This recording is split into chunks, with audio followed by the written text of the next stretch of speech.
Assalamualaikum warahmatullahi wabarakatuh, Sobat Uti. Senang sekali saya Kiran Utari dapat menyapa Sobat Uti semua dalam Utek Jambi mengedukasi dan menginspirasi. Dan tentunya pada kali ini kita akan membahas topik yang sangat menarik, yaitu Pusat Pelayanan Keluarga Sejahtera PPKS Satya Gatra dan Sekolah Lanjut Usia Tangguh. Pasti sudah penasaran kan, apa sih PPKS Satya Gatra dan Sekolah Lansia Tangguh? Nah, pertanyaan dari Sobat Uti ini akan dibahas oleh narasumber kita yang sudah hadir bersama saya. Beliau merupakan Ketua Tim Kerja Ketahanan Keluarga Lansia dan PPKS, ada Ibu Novita Sari SPDMM. Selamat pagi Bu Novita, apa kabarnya Ibu? Alhamdulillah baik sekali. Wah, bahagia sekali Bu hari ini ya. Harus bahagia kita Bu ya, harus. Nah, tadi di awal kita berbicara terkait apa sih PPKS Satya Gatra itu Bu? Mungkin ada yang belum tahu nih apa sih Pusat Pelayanan Keluarga Sejahtera ini Bu? Oke, baik. Terima kasih pertanyaannya Mbak Haiklan.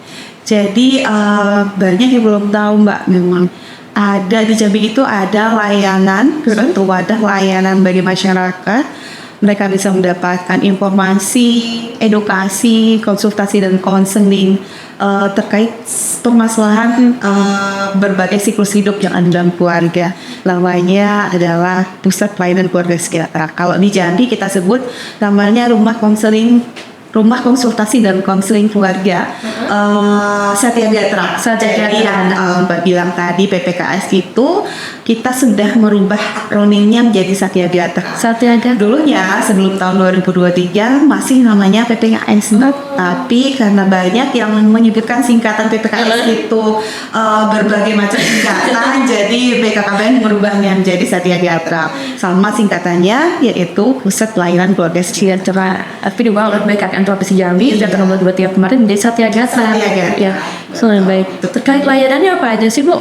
Ada beberapa jenis layanan yang ada di PPKS. Yang pertama, masyarakat bisa mengakses informasi terkait dengan kependudukan keluarga berencana dan pembangunan keluarga. Jadi bisa mendapatkan data, kemudian informasi terkait dengan berbagai layanan, kemudian konsultasi dan konseling balita. Jadi yang sasarannya adalah keluarga yang memiliki balita. Yang ketiga adalah konsultasi dan konseling chatting. Ada Bu ya. Ada. Jadi sebelum memasuki masa pernikahan ada baiknya seorang sepasang chatting itu berkonsultasi terlebih dahulu. Kemudian ada layanan konsultasi dan konseling remaja dan keluarga remaja. Keluarganya juga Bu ya, berarti bukan remaja aja, keluarganya juga. Jadi seperti yang kita ketahui ini sekarang ini kan semakin pesatnya informasi dari berbagai sumber yang masuk. Nah itu menyebabkan banyaknya permasalahan konflik antara ibu dan anak. Ibu tidak bisa menyesuaikan komunikasi dengan cara bicara anaknya, dan anaknya pun punya kehidupan sendiri yang harus dipahami oleh orang tua. Makanya kita menyediakan pelayanan konsultasi bagi remaja dan keluarga remaja. Kemudian ada layanan lansia dan keluarga lansia. Nah di sini mungkin juga karena semakin luasnya jumlah anggota keluarga, semakin menyebabkan kurangnya komunikasi antara keluarga dan lansia yang ada di lingkup keluarga tersebut, sehingga masih banyak keluarga yang tidak memahami bagaimana caranya memberikan pendampingan kepada lansia. Jadi untuk itulah Satya Gatra juga hadir untuk mendampingi keluarga untuk memberikan informasi bagaimana caranya berkomunikasi merawat lansia yang membutuhkan pendamping. Nah, kemudian yang terakhir adalah memberikan edukasi kepada kelompok ekonomi produktif. Kita memiliki kelompok kegiatan yang namanya UPPKM. Jadi meningkatkan pemberdayaan ekonomi dalam keluarga. Jadi biar keluarga tahu mereka itu mau menganggap penghasilan seperti apa. Cara. Saya tertarik sama tadi konseling untuk chatting dan pernikahan Bu. Seperti apa sih konseling untuk bagi pasangan yang sebelum menikah ini Bu konselingnya? Baik. Jadi kita itu ada yang namanya program penyiapan kehidupan berkeluarga bagi remaja jauh-jauh hari sebelum menikah. Iya. Kita memiliki program perencanaan kehidupan berkeluarga. Berarti dari remaja Bu ya. Wah, saya sudah telat nih Bu. Jadi kalau di fase remaja ini seorang remaja sudah dibekali bagaimana cara menyiapkan keluarganya jauh-jauh hari, insya Allah mereka sudah tahu nih bagaimana cara membangun keluarga itu ke depan. Nah, ketika dia sudah menjadi catin, otomatis dia harus mempersiapkan menjadi pasangan, jadi ibu, menjadi ayah bagi anak-anaknya nanti gitu. Bagaimana caranya dia menjadi orang tua yang hebat bagi anaknya. Jadi kita punya aplikasi juga untuk alat pantau calon pengantin ini yang namanya Helsinil Electronic Siap Nikah dan Siap Hamil. Jadi mungkin nanti bisa mengedukasi para catin bagaimana cara mempersiapkan diri untuk menjadi keluarga yang berkualitas, tentunya menjadi orang tua dan menjadi pasangan yang seperti yang diharapkan. Jadi akan dipantau bagaimana caranya mengasuh anak, kemudian berkomunikasi efektif dengan keluarga, kemudian bagaimana pola makan seperti harinya. Dipantau ya. Kalau menggunakan alat aplikasi yang bernama Helsinil itu, dia akan dipantau sudah ideal nggak nih pasangan usia subur tadi, calon pengantin tadi untuk melahirkan seorang anak, karena mereka harus mempersiapkan gizi terlebih dahulu supaya melahirkan anak-anak yang bebas dari stunting. Nah, berarti memang banyak yang harus dipersiapkan kalau catin-catin, bukan hanya pas menikah karena saya ingin menikah, tetapi harus kita pikirkan apakah kita bisa menjadi pasangan, bisa menjadi ibu atau ayah yang baik untuk anak kita kelak baru ya. Karena kita melihat di era sekarang ini banyak sekali pengantin yang baru menikah sudah cerai seperti itu ya Mbak, karena tidak tahu bagaimana caranya berkomunikasi yang baik di keluarga. Mungkin ada masalah sedikit tidak pernah dikomunikasikan, dan itu akhirnya banyaklah terjadi kasus perceraian, kemudian pola asuh yang salah, sehingga anak terdidik dengan pola pembiayaan. Nah, tadi Ibu bilang kan mungkin kurangnya komunikasi nih. Apakah mungkin mereka ini bercerita, ini konseling dengan keluarga atau mungkin dari kesatiagataan Ibu? Apakah privasi mereka terjaga nih seandainya mereka ini konseling? Iya. Oke, kita memiliki maklumat pelayanan. Jadi di dalamnya tertera bahwa kita Satya itu melayani konsultasi dan konseling dengan menjaga kerahasiaan identitas klien. Jadi insya Allah siapapun yang datang ke Satya akan menjaga kerahasiaan. Dan satu lagi kita juga biasanya klien yang datang kita akan berikan inform konsen, kesediaan dia untuk dilakukan tindakan lebih lanjut seperti konseling seperti itu. Jadi biar mereka merasa aman, rahasianya terjaga, dan dia identitasnya bisa dirahasiakan dan tidak akan disebarluaskan. Nah, kalau misalnya ada sobat uting yang pingin konseling Bu, bagaimana alur pelayanannya Bu? Baik, mudah-mudahan nanti Mbak Baiklannya bisa datang ya. Boleh. Jadi mekanismenya adalah persyaratan yang diperlukan hanya membawa kartu tanda pengenal saja, ATP, ya silakan dibawa ATP-nya, kemudian datang langsung ke Satya Gatra, nanti langsung akan difasilitasi, akan langsung dilayani. Atau kalau seandainya mungkin saya mau konsultasi nih, tapi mau daftar dulu lah, ya nanti suatu waktu kalau saya sempat saya datang, boleh. Nanti diinfokan terlebih dahulu via WA. Jadi kita ada layanan online-nya Mbak, pendaftaran melalui WA. Ada nomor teleponnya yang bisa dihubungi, nanti akan didaftarkan, dan suatu waktu kalau seandainya Pak terus datang, silakan yang sudah datang. Atau seandainya mau konsultasi via WA saja, chatting atau telepon boleh juga. Di nomor bawah ini nanti diedit ya Bang Apik, tolong di nomor bawah ini Bu ya. Yang bagi teman-teman sobat UT yang mau konsultasi mungkin nggak sempat datang, terhalang waktu atau kondisi kerjaan nggak bisa datang ke Satya Gatra langsung, bisa menghubungi melalui sosial medianya Ibas Abu ya layanan WhatsApp. Nanti ditambahin Bang Apik ya tolong. Iya, untuk mempermudah layanan ke masyarakat. Karena kita ya seperti yang kita ketahui bahwa semakin hari semakin sibuk gitu, sehingga tidak semua orang bisa langsung datang. Jadi kalaupun seandainya bagi sahabat putih yang bisa mengakses Instagram Satya Gatra juga ada Bu ya, apa namanya Bu? Ada Satya Gatra .com. Nanti di bawah juga ada, kita tampilin di bawah Bu ya. Baik. Jadi di situ bisa inbox langsung kita berikan formulir pendaftaran. Jadi lumayan mudah nih, jadi nggak ada alasan lagi kalau misalnya ya saya bingung mau posting, saya nggak ada waktu, nggak ada alasan lagi seperti itu Bu ya. Udah ada bisa via Instagramnya, via WhatsAppnya sudah dipermudah sama BKKBN Provinsi Jambi. Nah kalau tadi alurnya Bu ya, kalau dari hasil konselingnya apa ada beda-beda nih hasilnya? Apakah semuanya tuntas permasalahannya ataukah ada yang harus ditindaklanjuti lagi atau seperti apa ini? Iya. Jadi kita hadir di sini sebagai partnernya masyarakat untuk bisa memperoleh informasi, edukasi, bimbingan, konsultasi dan konseling. Beda hal ketika sudah menjadi masalah. Ya, kalau sudah menjadi masalah, mereka udah tahu nih misalnya cuma adu ke siapa. Misalnya tadi PT DPPA udah terjadi kasus perceraian, kasus pembulian, atau kasus tindakan kriminal lainnya. Mereka sudah tahu nih harus apa.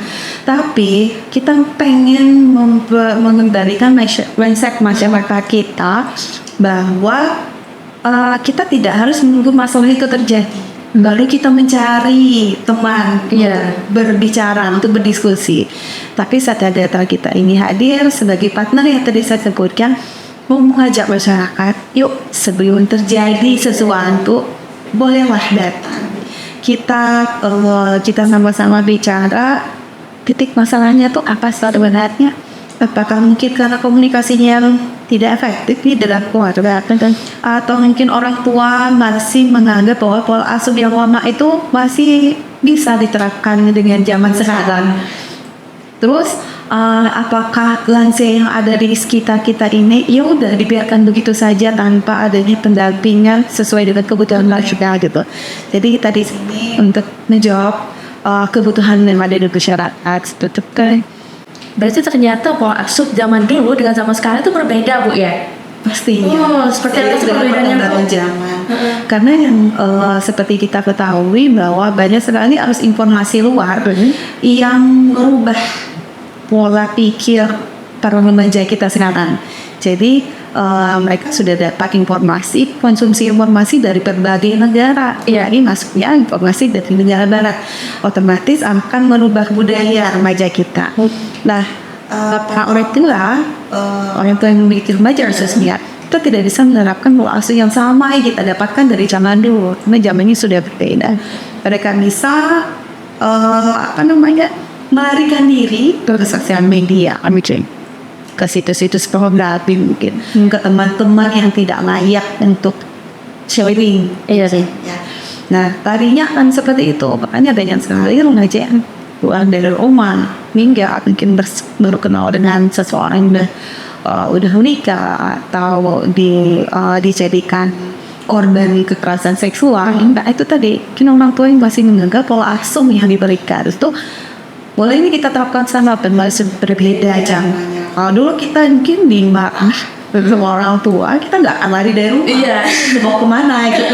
Kalau sekarang bisa aja mereka lari, meskipun baru kenal di Facebook misalnya. Kan banyak sekali kasus-kasus yang terjadi sekarang. Maka dari itu, karena ilmu parenting itu, ilmu pola asuh dan komunikasi itu tidak bisa kita dapatkan dari pendidikan sekolah. Nah, dengan adanya wadah-wadah yang seperti inilah yang bisa kita manfaatkan untuk membantu generasi muda dan para orang tua untuk semakin menjalin komunikasi yang baik di antara mereka. Terkait dengan keluarga sejahtera, pasti indikator keluarga itu dapat dikatakan sejahtera Ibu. Oke. Kalau keluarga sejahtera itu kalau kita balikin ke tingkat keluarga rentan dulu ya. Jadi keluarga rentan itu kan keluarga yang mungkin secara fisik dan materialnya masih belum memenuhi standar keluarga sejahtera. Nah, keluarga sejahtera itu apa sih? Jadi kalau di BKKBN, keluarga sejahtera itu diukur dari 3 indikator utama. Yang pertama adalah indikator kebahagiaan, kemudian kemandirian, dan ketentraman. Kalau seandainya keluarga sudah memiliki 3 unsur tadi, insya Allah bisa kita katakan keluarga tersebut adalah keluarga yang sejahtera dan seperti itu. Jadi itu merupakan tugas dan wewenangnya BKKBN, Mbak. Sejak adanya Undang-Undang 52 tahun 2009 tentang perkembangan pendidikan dan pembangunan keluarga, BKKBN itu diamanahkan untuk meningkatkan kualitas keluarga dari berbagai siklus hidup, mulai dari balita, remaja, pasangan usia subur, lansia, dan bahkan sampai ke pemberdayaan ekonomi keluarga. Jadi begitu kompleksnya tugasnya BKKBN, sehingga mungkin masyarakat awam lainnya yang belum tahu tugas dan fungsi kita bukan hanya terkait dengan penurunan angka kelahiran dengan menggunakan alat kontrasepsi, tapi lebih jauh daripada itu, lebih luas dari itu. Kita diamanahkan untuk meningkatkan kualitas keluarga dan sejahtera untuk menjadikan keluarga yang sejahtera. Terkaitan juga Ibu juga tentang lanjut usia nih. Tadi kita di awal juga saya sampaikan kita membahas sekolah lanjut usia tangguh ya, sekolah lanjut usia tangguh. Apa sih sekolah lanjut usia tangguh itu dan latar belakang pendidikannya, Ibu Novita? Oke, baik Mbak. Tadi mungkin saya sedikit menyinggung salah satu layanan yang ada di Satya Netra adalah konsultasi dan konseling keluarga lansia dan lansia. Jadi karena juga saya di BKKBN itu diberikan amanah sebagai penanggung jawab program Bina Keluarga Lansia. Jadi kita juga memiliki program baru Mbak yang namanya Sekolah Lansia. Jadi mungkin bagi teman-teman di luar sana yang baru mendengar sekolah lansia itu apa sih? Kok lansia di sekolah seperti itu ya, nggak ada kerjaan, sementara lansia aja udah kondisinya seperti itu, nggak bisa ngapa-ngapain, sudah sakit-sakitan, masa di sekolah kan? Nah, jadi sekolah lansia ini hadir sebenarnya untuk meningkatkan kualitas kelompok kegiatan bina keluarga lansia kita. Jadi di seluruh Indonesia dan hampir di seluruh desa kita sudah memiliki kelompok kegiatan yang namanya BK, Bina Keluarga Lansia. Nah, dari tahun ke tahun nama kegiatan kelompok Bina Keluarga Lansia kita ini berjalan, Mbak. Namun mungkin di beberapa tempat kegiatannya juga hanya bergantung pada kegiatan yang dari posyandu lansia seperti pemeriksaan kesehatan, senam dan lain-lain. Nah, namun yang lebih kita utamakan adalah bagaimana caranya kita memberikan edukasi kepada lansia dan keluarga lansia yang kadang-kadang mungkin tidak didapatkan di kelompok kegiatan kita tadi. Jadi BKKBN menghadirkanlah sebuah program baru mungkin pertama kalinya karena kerjasama dengan Yayasan Indonesia Ramah Lansia. Kita bekerja sama pertama kali dengan Yayasan Indonesia Ramah Lansia untuk membentuk sebuah lansia. Tujuannya apa? Adalah agar lansia-lansia kita ini semakin smart. Ya, smart itu dalam artian sehat, berdiri, aktif, produktif, dan bermartabat. Nah, jadi tujuan akhirnya kita itu adalah ingin menjadikan lansia itu semakin bahagia dan bermartabat. Karena di masyarakat kita menganggap bahwa lansia itu orang lemah. Usia lanjut itu adalah golongan masyarakat yang lemah, kemudian tidak bisa ngapa-ngapain.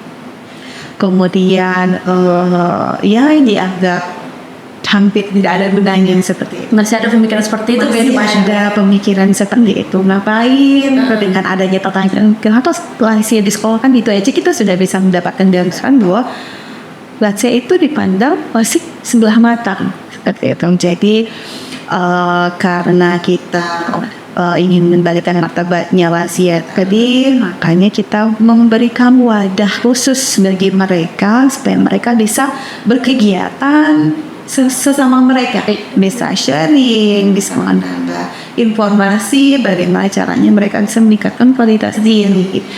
Nah, ini juga untuk menjawab tantangan bahwa kita di Indonesia angka populasi penduduk lansianya itu sudah meningkat, jadi sudah di atas 10%. Dan Jambi, Provinsi Jambi salah satu dari 17 provinsi yang sudah memasuki aging population.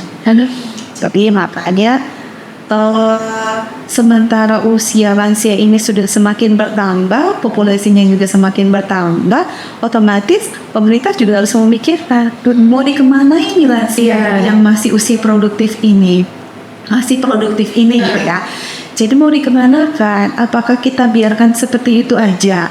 Apakah akan kita bina nih supaya sehat tetap menjadi sehat, supaya tidak mengalami ketergantungan di keluarganya, gitu, supaya dia tetap bisa mandiri sampai batas akhir usianya. Makanya kita mengembangkan sekolah lansia di seluruh Indonesia.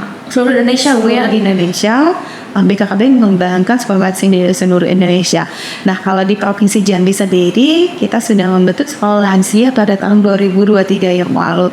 Jadi, pilot project pertamanya berdiri sekolah lansia itu di Kabupaten Jambi, tepatnya di Kecamatan Upe Hulu di Desa Bakaran.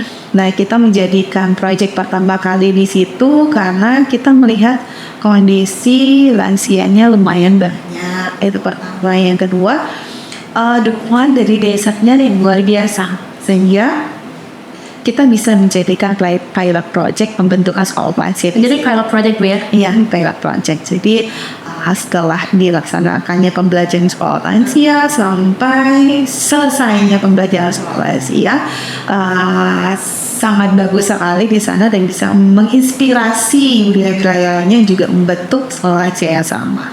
Tentunya sesuai dengan kearifan lokal dari masing-masing wilayah seperti itu. Jadi di tahun yang sama juga setelah kita bentuk sekolah lansia di Kota Karang, kita juga membentuk di Kota Jambi, tepatnya di Kecamatan Palmerah di Kelurahan Bakung Jaya. Dan kurang lebih dalam waktu yang lumayan berdekatan, mereka berjalan dan alhamdulillahnya sudah menamati sekian banyak lansia. Oh, jadi kayak wisuda gitu ya? Iya. Ada wisudanya juga. Ada wisudanya juga, Mbak. Jadi bukan hanya mahasiswa perguruan tinggi aja yang wisuda ya. Kalau lansia juga jadi lansia juga berhak untuk diwisuda. Iya, berhak juga untuk diwisuda.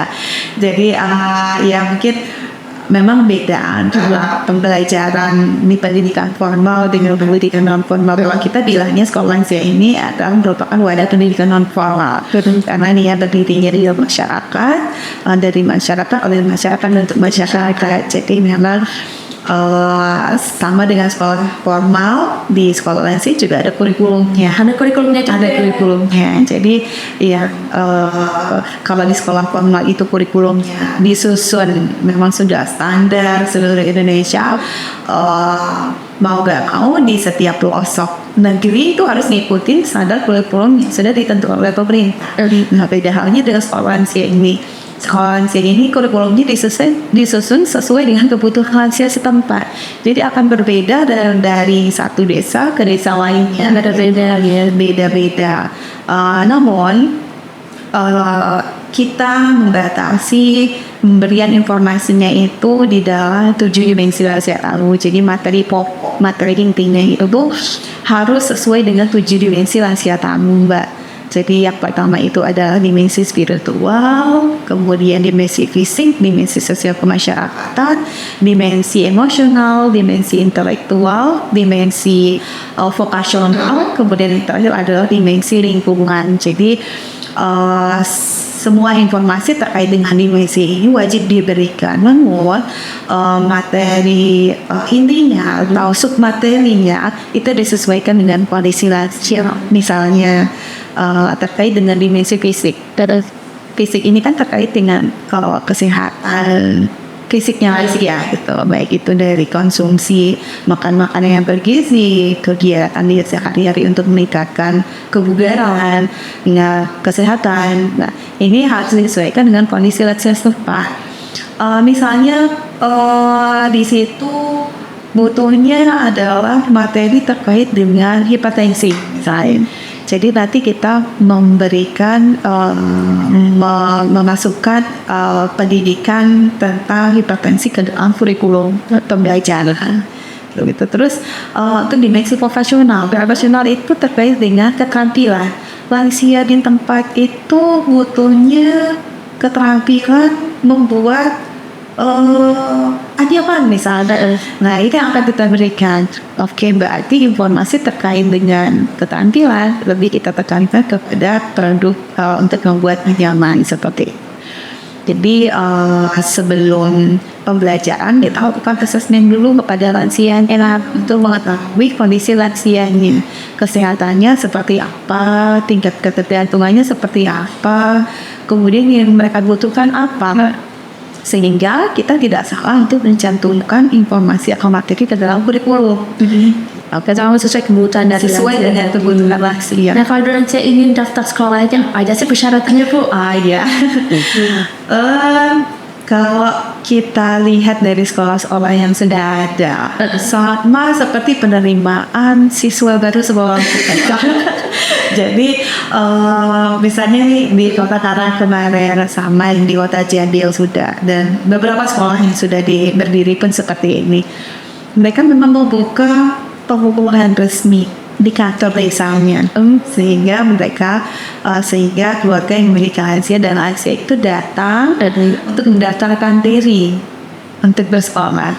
Nah, syaratnya adalah mereka hanya membawa KTP aja, KTP atau KK gitu ya, langsung mendaftarkan ke petugas penerimaan siswa dan terus gitu, sama dengan penerimaan siswa sekolah sama, tapi ini tempatnya di desa. Ada biaya nggak Bu untuk ikut gratis? Gratis ya? Wah, mau ikut boleh dong Bu? Belum. Nanti gratis ya? Iya, gratis guys. Jadi gratis Mbak. Yang memfasilitasinya adalah memang kita serahkan kepada desa setempat, desa yang menyediakan sarana dan prasarana untuk pendidikan sekolah lansia. Mereka hanya siap datang ke sekolah untuk menerima pelajaran dan diskusi serta sharing pada teman-temannya. Karena biasanya kan kalau di rumah lansia itu merasa jenuh, mungkin sibuk hanya ngurus cucu, atau bagi yang di desa-desa mungkin ke kebun gitu ya. Kadang-kadang mau ngajak komunikasi anaknya juga anaknya sibuk dan bahkan enggan untuk bercerita. Di sini kita fasilitasi dia bisa berbicara bebas, maksudnya curhat gitu ya, curhat sama temannya, siapa tahu ada pengalaman yang sama yang sudah dirasakan oleh temannya, nanti dia bisa mengambil pelajaran dari apa yang sudah dialami oleh teman. Itu biasanya ketemuannya berapa kali seminggu atau berapa kali sebulan Ibu? Kalau intensitas pertemuannya itu disepakati antara lansianya dan pengelola sekolah. Berarti beda ya, tiap sekolah itu berbeda sesuai dengan kebutuhannya. Kalau seandainya lansianya butuh, saya pengennya seminggu sekali. Oke, berarti pembelajaran itu bisa dilaksanakan seminggu sekali. Ada juga di wilayah lain yang 1 bulan itu hanya 2 kali, dan bahkan ada yang 1 bulan. Jadi memang minimal pembelajaran untuk satu tingkatan ini dibutuhkan waktu sekitar 6 bulan sampai 1 tahun. Wah, nyebutnya tingkatan Bu ya? Tingkatan untuk yang kelulusan tadi Bu ya? Kalau kita bilang 1 tingkatan ini standar 1 Mbak. Standar 1, tingkatan kedua standar 2, tingkatan ketiga standar 3. Jadi kalau kita boleh bilang sama dengan sarjana-sarjana lainnya 1, S2, S3 gitu. Mereka ada tingkatan 1, tingkatan 2, tingkatan 3, itu ada wisudanya juga. Nah, kalau wisudanya itu gimana programnya kalau untuk lansia ini Bu? Wisudanya ini kalau dari sisi kelulusan dulu ya Mbak ya. Kalau dari sisi kelulusan kita memiliki standar kelulusan. Ada juga standarnya gitu. Gak merta serta-merta udah 6 bulan nih saya pasti lulus. Enggak juga ya. Mungkin yang harusnya minimal 12 kali pertemuan, ternyata yang lansianya A ini hanya ikut 4 kali, 5 kali. Oh, bisa dong saya ikut wisuda juga gitu ya. Enggak, kita punya standar kelulusan juga Mbak. Jadi 80% kehadiran itu boleh ikut wisuda. Di bawah itu sama kayak kita ya. Sekian persennya Syarat kelulusan syarat kelulusan nggak rajin sekolah nih, nggak rajin kuliah, nggak bisa ikut ujian gitu. Sama dengan sekolah lansia yang kehadirannya kurang dari 80%, maaf nggak bisa ikut kayak gitu. Mungkin akan bisa ikut di kesempatan lain lagi. Kemudian keaktifan pada saat pembelajaran. Ada yang lansia yang betul-betul aktif. Ada ya? Karena ada yang latar belakang pendidikannya itu sarjana, terus pensiunannya ya berbagai macam latar belakang. Ada pensiunan tentara, pensiunan bidang, pensiunan kepala sekolah, pensiunan apapun. Ada juga yang seperti itu. Itu sangat aktif sekali. Ada juga yang tidak bersekolah tapi juga aktif. Ada juga yang masih diam. Nah, yang kayak gitu kita lihat dari keaktifan, kemudian dari bagaimana caranya dia menangkap pelajaran. Bisa nggak nih masuk nggak? Gitu, karena kita nggak bisa memberikan ujian secara tertulis untuk semua lansia. Ada yang bisa baca tulis, ada yang tidak. Jadi kita para kader dan fasilitator akan melihat lagi kondisi lansia. Oh, ada lansia yang bisa baca tulis nih, ada yang tidak. Berarti yang akan kita berikan teknik untuk evaluasinya adalah observasi atau wawancara. Nah, misalnya di satu wilayah semuanya bisa baca tulis boleh, nanti diberikan ujian atau evaluasi secara tertulis. Jadi menyesuaikan dengan kondisi. Karena banyak lansia juga bertanya, Bu, saya nggak bisa baca tulis, boleh nggak saya sekolah?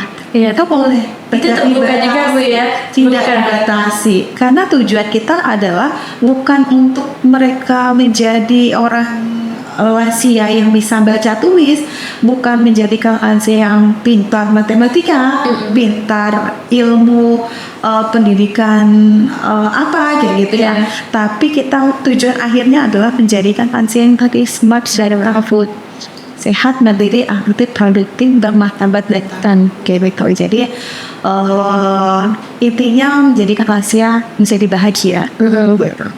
Bahagia itu penting ya Mbak. Iya. Karena sebagian besar kondisi kesehatan lansia kita ini bergantung pada kesehatan mentalnya.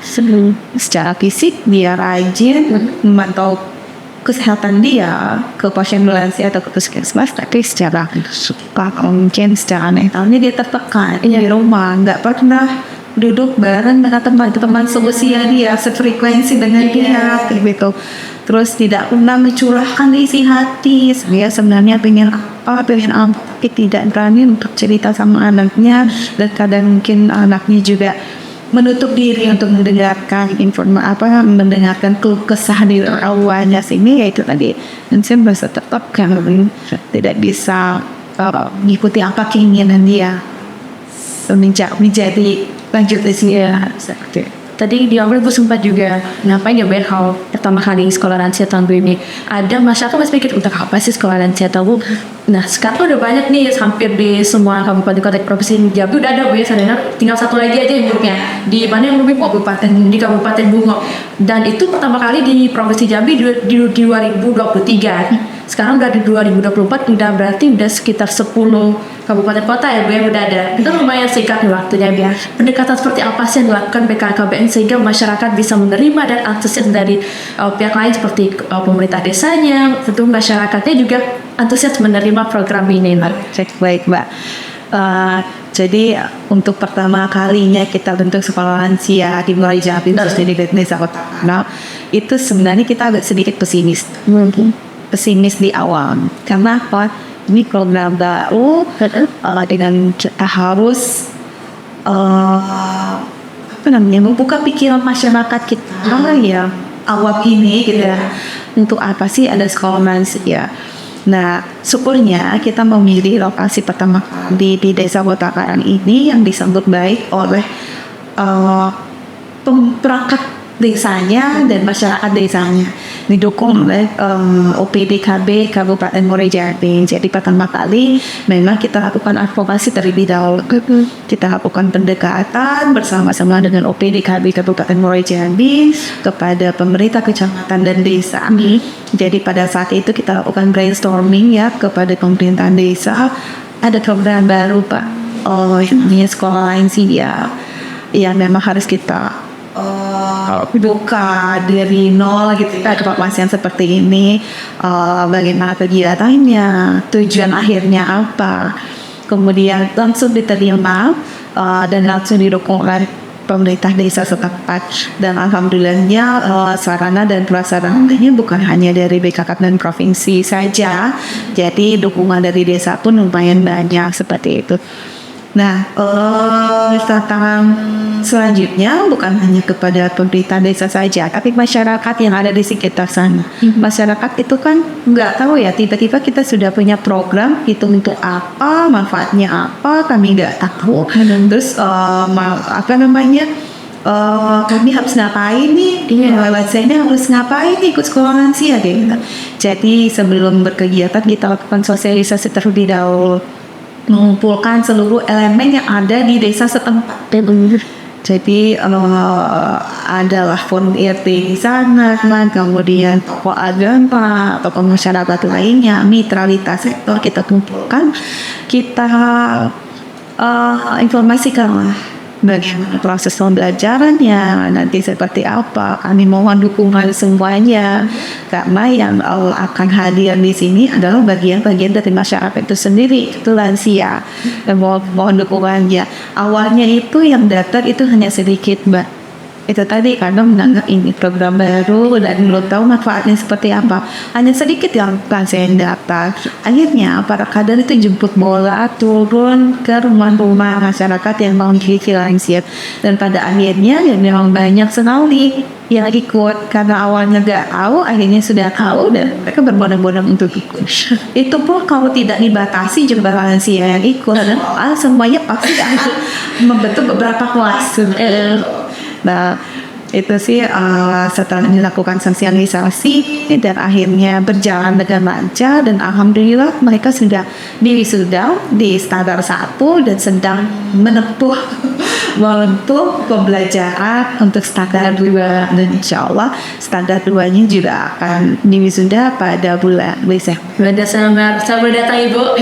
Boleh silakan. Penasaran nih gimana sudah dari sekolah lanjut usia. Nah, kalau atmosfer mereka sendiri kalau wisuda kan, kalau kita dulu kan biasanya orang tua kita yang ngantarin kita wisuda. Sekarang kebalikannya nih Bu ya, anak-anak mereka yang ngantarin orang tua mereka wisuda. Kalau untuk pemateri sama fasilitator nih di sekolah lanjut usia itu biasanya bekerja sama dengan siapa aja sih Bu? Banyak. Oke. Kalau dari sisi wisudanya ya Mbak, kalau dari sisi wisudanya mereka antusias sekali. Seperti sehari-hari mereka bersekolah, mereka itu nggak mau sehari pun libur. Jadi nanti anggaplah setiap hari Kamis sekolahnya, setiap hari Kamis, Jumat, Sabtu, Minggu, Senin itu selalu ditanyakan sama kader. Jadi hari Kamis kami tidak sabar lagi ya sekolah. Jadi kadernya kewalahan. Kami diminta untuk setiap hari itu ngajarin, rasanya sangat semangat kayak gitu kan. Jadi selalu kami bilang tunggu ya nyanyi atau Kamis depan kita sekolah lagi. Nah, begitu pun untuk menyambut wisuda, mereka sangat semangat sekali. Pada wisuda ini kita juga menggunakan toga, Mbak. Ada toganya juga ya? Lainnya juga menggunakan toga. Jadi mereka itu dari pagi sudah siap-siap, dandan gitu ya, dandan yang cantik dari rumah di atas sama anggota keluarga, menggunakan toga yang sudah diberikan, kemudian ikut prosesi wisuda. Nah, pada saat prosesi wisuda mereka juga mau tampil semuanya. Pada penampilan mereka juga. Ya, pada saat itu memang diberikan ruang untuk mereka tampil sesuai dengan bakat dan minatnya. Ada yang mau kasidahan, ada yang mau nyanyi, mau ngaji, mau apapun itu. Seru ya, kita harus datang nih Bu. Ada yang bahkan menampilkan drama. drama. Kalau di Kota Jambi kemarin nampil drama mereka. Sekian orang lansia yang nampil drama yang membuatkan skrip ya memang sudah dibuatkan terlebih dahulu ya naskah dramanya. Tapi pada saat nampil mereka ya di luar skrip kayak gitu Mbak. Jadi sesuai dengan keinginan serah mereka kayak gitu, udah ngalir begitu aja nggak sesuai dengan skrip lagi, udah lari kemana-mana gitu. Ya nggak apa-apa ya, mereka bahagia gitu. Ada juga yang nggak kebagian nampil, itu mereka buat mereka sedih kayak. Ada juga pengen nampil semua, karena pengen nampil semua sementara durasi kita terbatas gitu. Jadi ya udahlah sabar ya tuh nyanyi gitu. Jadi karena waktunya nggak memungkinkan, mungkin nanti di standar 2 pasti sudah lagi silahkan tampil gitu. Nah seperti itu. Dan bahkan keluarganya ini sangat mendukung sekali untuk membuat orang tua mereka bahagia, dan bahkan mereka membawa buket biasanya isinya kalau anak kuliah tamatan sarjana itu dibawakan buket bunga atau buket isinya coklat gitu kan. Berbeda dengan lansia. Kalau lansia ini wisudanya kebanyakan keluarganya membawakan buket isinya obat-obatan gitu. Kebutuhan lansia ya. Jadi ada ngisi dengan minyak angin, ada obat-obatan kayak gitu. Jadi seru sih, ya seru dan mengharukan. Haru juga Mbak, karena biasanya anggota keluarga banyak yang bilang biasanya kami yang diantar oleh orang tua ke sekolah. Sekarang kebalikan, kami lagi yang antar orang tua sekolah gitu. Jadi ada menimbulkan rasa bangga bagi anaknya dan orang tuanya, rasa sedih dan haru kayak gitu. Jadi upaya untuk membalas jasa orang tua ketika mereka sekolah lansia inilah ya satu-satunya mungkin yang bisa mereka lakukan kayak itu untuk membahagiakan orang tua. Selain ya itu tadi tugas mereka wajib untuk membahagiakan diri, tapi dalam hal ini untuk membalas budi orang tuanya yang dulunya pernah ngantar dia sekolah, sekarang tidak lagi nih ngantar gitu ya. Sudah berarti emang sudah ada sekolah dan saja yang dari awalnya banyak masyarakat yang skeptis dengan program ini, hingga akhirnya tadi dari Ibu ceritakan ya dari yang lansianya jadi smart dan tangguh, dan juga mereka bahagia apalagi saat wisuda, dan dari anak-anak mereka pun juga merasa haru Bu ya. Jadi sebagai warisan budi dulu teringat terkenal masa kecil Bu ya, dulu orang tua yang tadi saya sekolah hingga wisuda, sekarang saya yang membahas jasa orang tua sekolah, orang tua wisuda juga. Nah kalau terkait tadi itu Bu, pemateri sama fasilitator biasanya bekerja sama dengan siapa Bu untuk sekolah lansia? Karena kita dalam struktur kepemburuan sekolah lansia itu kan ada pengawas, kader, semua fasilitator pengajar gitu ya. Kalau kader itu diambil dari masyarakat setempat yang mengikuti biasa jadi kader. Kalau fasilitator sebagai pengajar ini disesuaikan dengan materi yang diminta tadi. Misalnya materi yang sudah disusun itu terkait apa? Kesehatan. Berarti mitra sektor setempat itu yang bisa memberikan materi terkait kesehatan puskesmas setempat seperti itu. Jadi kadang-kadang kampusnya sendiri yang turun kampusnya langsung ngajar tentang kesehatan. Ada yang dokter gizinya mungkin ada materi terkait dengan kesehatan gigi ya.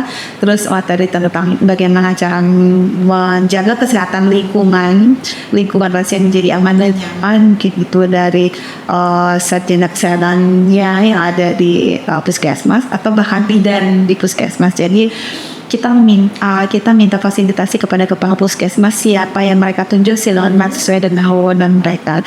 Jadi intinya materi yang kita susun itu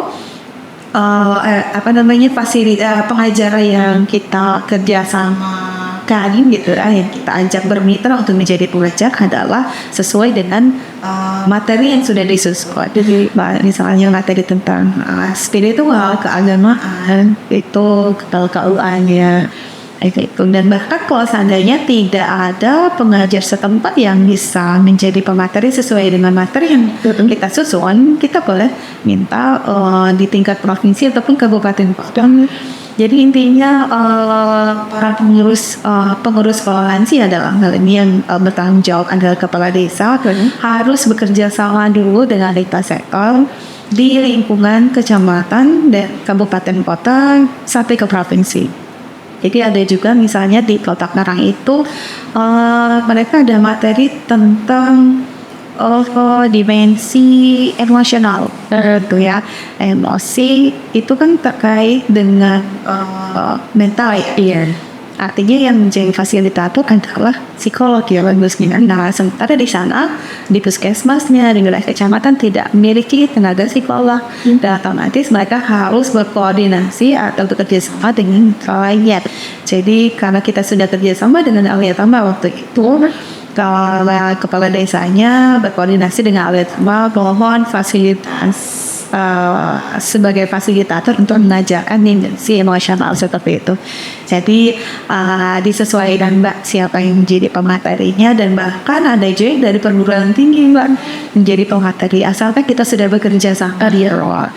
Kalau kita di tingkat provinsi memang kita sudah memiliki SK struktur kepengurusan sekolah lansia lintas sektor, jadi yang diketuai oleh Bapak Sekda langsung, sekretaris daerah provinsi, kemudian BKKBN itu sebagai wakil ketua PKK tingkat provinsi, kemudian di P3 AP2 Dinas Kesehatan, Dinas Sosial, kita bekerja sama sebagai mitra lintas sektor sekolah lansia kayak gitu. Jadi seandainya nanti sewaktu-waktu di levelan kita yang ke bawah itu membutuhkan tenaga pengajar, insya Allah rekan-rekan kita dari mitra lintas sektor tadi bersedia.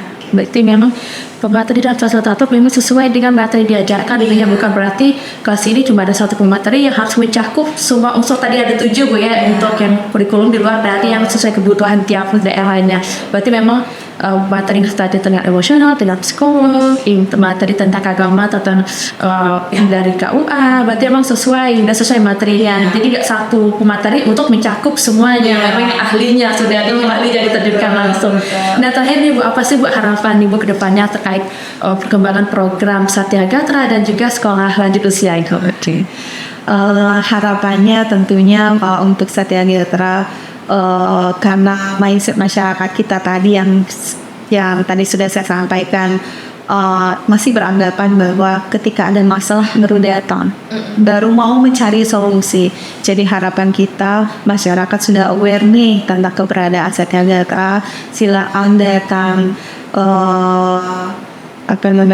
silakan datang, ada masalah tidak ada masalah, berdiskusi saja dengan kita itu udah cukup. Jadi harapan kita semakin banyak masyarakat yang datang ke Satya Gatra, semakin banyak masyarakat yang sadar betapa pentingnya untuk mencurahkan isi hati mereka gitu, yang mencari solusi sebelum terjadinya masalah.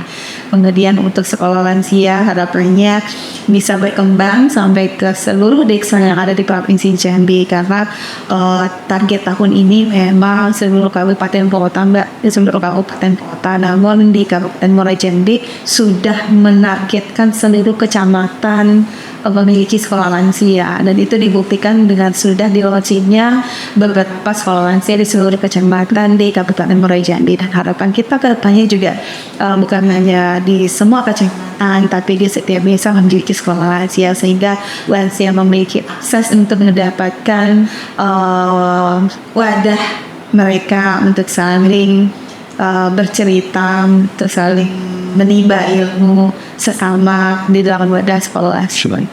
Baik, terima kasih banyak Ibu Novitasari atas waktunya dan edukasinya untuk kita semua. Nah Sobat Uta, demikianlah perbincangan kita dengan Ibu Novitasari terkait tadi dengan Satya Gatra dan juga sekolah lanjut usia tangguh. Semoga program dari BKKBN ini, terutama Satya Gatranya, semakin dapat meningkatkan kesejahteraan masyarakat, dan dari program sekolah lanjut usia tangguh dapat membuat lansia semakin smart dan tangguh. Demikianlah Utot Jambi kali ini. Sampai berjumpa di episode berikutnya. Wassalamualaikum warahmatullahi wabarakatuh dan sampai jumpa.